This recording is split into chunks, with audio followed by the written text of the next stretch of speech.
Hi guys, 18Dap here and welcome to this match preview for tomorrow's fixture in League 2. It's Doncaster Rovers versus Northampton Town. Let's get the video started.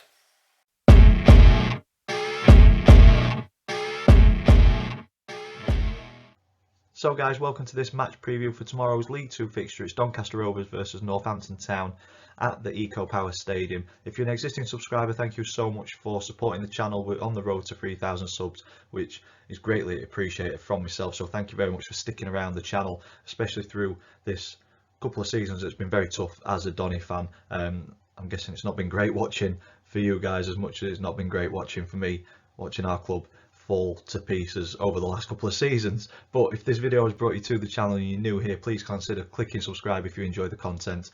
There will be a match day vlog tomorrow for the game. Hopefully you enjoy it and you stick around and you help us on the way to 3,000 subs. So if you are new, this is the format that we go through match previews. We'll look at previous meetings between the two clubs, current form across all competitions. I choose a Doncaster Rovers player to just say a few words about, and then I give my opinion on the opponent's one to watch. So for Northampton, I choose a player. I say that they're the key man who we need to watch out for. But as I always say, you know your club much better than what I do. So if there's somebody else we should be watching out for, get them in the comments down below, please. And then we finish the video off with 3 predictions. The predicted lineup. Wow, put my teeth in. The predicted lineup, thanks to FanHub, predictions league table that me and the family do for every league game this season, and then the all-important score prediction at the very end. So without further ado, let's get into previous meetings. Donny and Northampton have faced off a total of 52 times in our history, with Rovers coming out on top on 23 occasions, Northampton winning 18, and we've shared the spoils on 11. So odds in the Rovers' favour in terms of history, but I think when we get on to current form and a little bit more in-depth talk about the midweek game, I think it's safe to say the odds will be in Northampton's favour for this one. But historically, Rovers edge it in this fixture. Looking back at our more recent 5, the theme carries on with Rovers edging it with only 1 defeat in the last 5, and that was back in 2017 in League 1. It was a 1-0 away defeat, and then later on in that season at home it was a 3-0 win. Then we jumped to the 2020-2021 season where it was a 2-0 away win and then a 0-0 home draw, which in all honesty I'd probably take at the moment. We want wins, but yeah, we're very poor. And then earlier this season at Sixfields, Rovers came out on top, 1-0 winners. So yeah, as I say, historically it's in our favour, but I've seen us play over the last couple of games, so I think my money's on Northampton in this one. My reasoning for that is the current form. Donny, very poor at the minute. A draw, a defeat, a win sandwiched in the middle, and then 2 defeats coming into this one. Northampton, on the other hand, no defeats in their last 5 that we can see. A draw, a win, a draw, and then coming into this one on the back of 2 straight wins. For the Rovers though, another poor, lacklustre performance midweek against a poor team in Crawley that have struggled all season, but they just looked leagues above us on Tuesday, and it was so frustrating to watch. They were more determined, they wanted every ball much more, they showed at every opportunity in midfield, they ran harder, they ran stronger, they won every second ball, and to be fair, they should have won the game comfortably. We were lucky to go in at 1-0 at half time, winning. A great header from Caelan Lavery, and that's probably the only positive for me out of the game. Danny Schofield came out and said that defensively we look solid, which I can agree with, but we've set up to be defensive against a team who are 3rd bottom of the Football League, and I think that's where the frustration comes for me personally and for other fans. The way that we set up is very negative, and I think that result amongst others that we've had this season has finished our season off. It's done and dusted. We truly look like a team that's hit 50 points and clocked off. We're just going through the motions, but we didn't even do that on Tuesday. Very poor, and something needs to change between now and the end of the season to get that buzz around the club again, get that feel good factor, because if not, I do worry about our season ticket sales and bringing fans in next season and getting a budget to compete at this level. So yeah, it's not looking too good at the minute, and very poor on Tuesday. So coming into this one, I have very little confidence. On to Northampton, they're coming into this one with top 3 in their sights, and they're on a decent run of form as well, with 1 defeat in 11 games, which is some going at this level for sure. They're not scoring many, but they're also not conceding many in that time either, with 4 1-0 wins, 2 0-0 draws and 3 1-1 draws. So goals are hard to come by, but they're looking very solid at the back as well.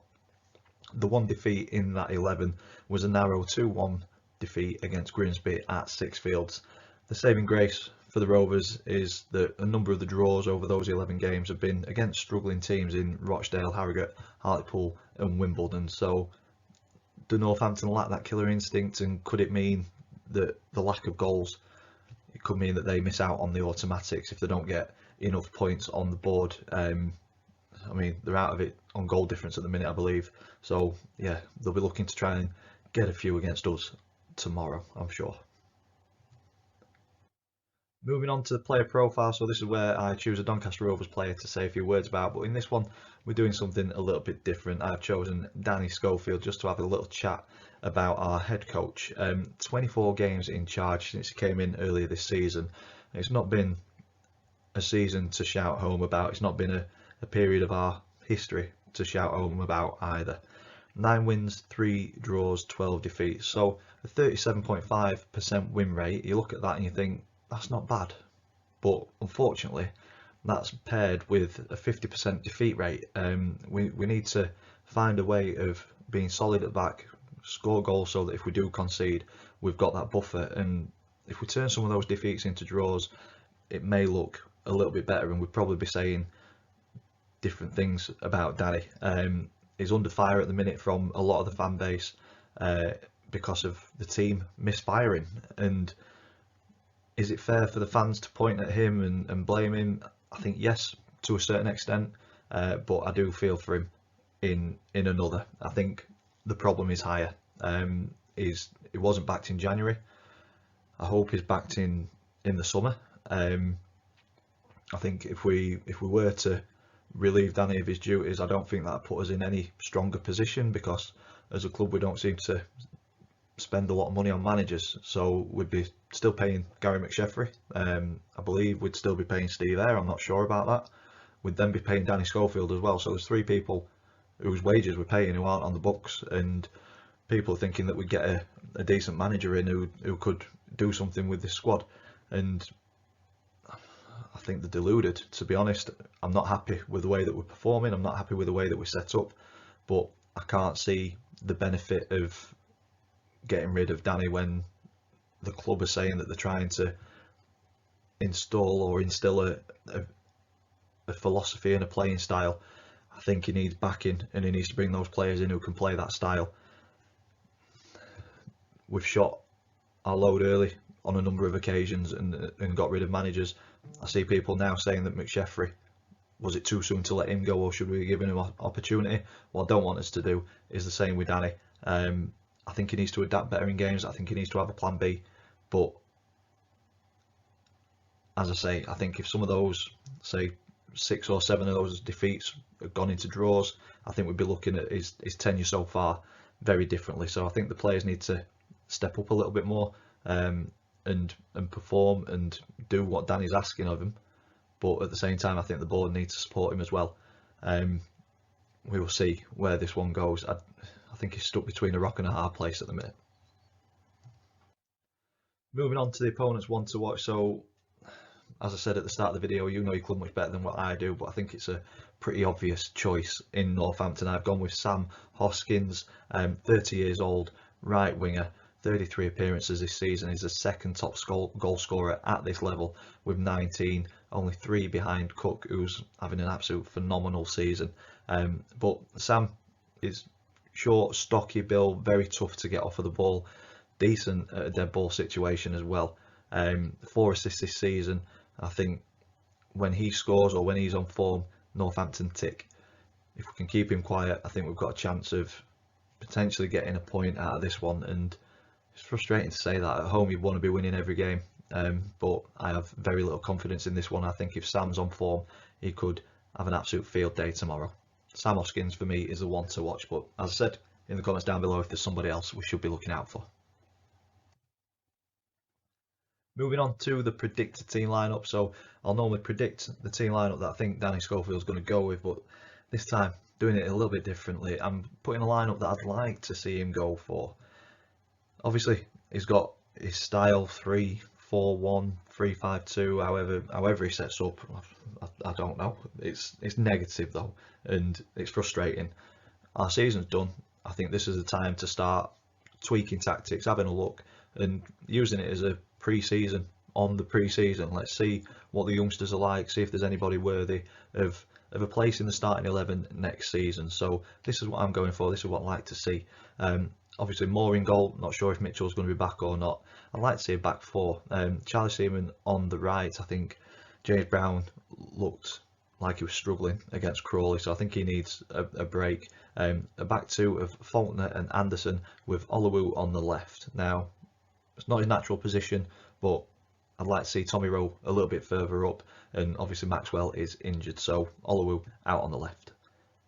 Just in front of the back four, I'd like to see Ben Close in that holding midfield role with three in front of him in Luke Molyneux, Tommy Rowe. Let's try and get a bit more creativity in the team, and Kyle Hurst on the left, with a front two of Caelan Lavery and Jack Goodman, the youngster who's banging goals in at youth level. So I'd like to see two up top and nice and simple, and see what we can do with that rather than overcomplicating it, which is what I think we're doing at the minute.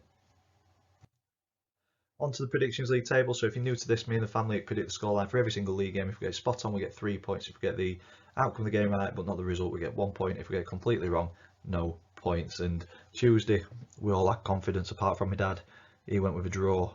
Me, Chris and Max went with wins, so that gives my dad an extra point. No change in the table though. Max still in first on 24, Chris in second on 22, Dad in third on 15 points, and then I am holding the lot up on 12. It's been a poor season for me as well. And finally, my score prediction, the all important score prediction. And as I said, not coming into this one in any confidence at all. After Tuesday's performance, it was shocking, and I can't see it getting any better. I truly think that we are on the beach, so it's a good opportunity for Northampton to get the 3 points and potentially pull themselves into the automatic spaces. I'm going with a defeat. Obviously Northampton struggling for goals but not conceding too many. I'm hoping that we get a goal, but I am going with a narrow 2-1 defeat, or a 2-1 win for Northampton if that's your team. And that's where I'm going to leave this one. If you've enjoyed it, please stick a big thumbs up on it for us, please. Comments in the section down below. There will be a matchday vlog tomorrow. If you're a Northampton fan making the trip and you want to be on Fan Sports for that matchday vlog, get in touch on any of my socials in the description down below and we'll get that sorted. If you haven't already, please subscribe. That would be greatly appreciated. And all that's left for me to say is thank you, and I will see you in the next one.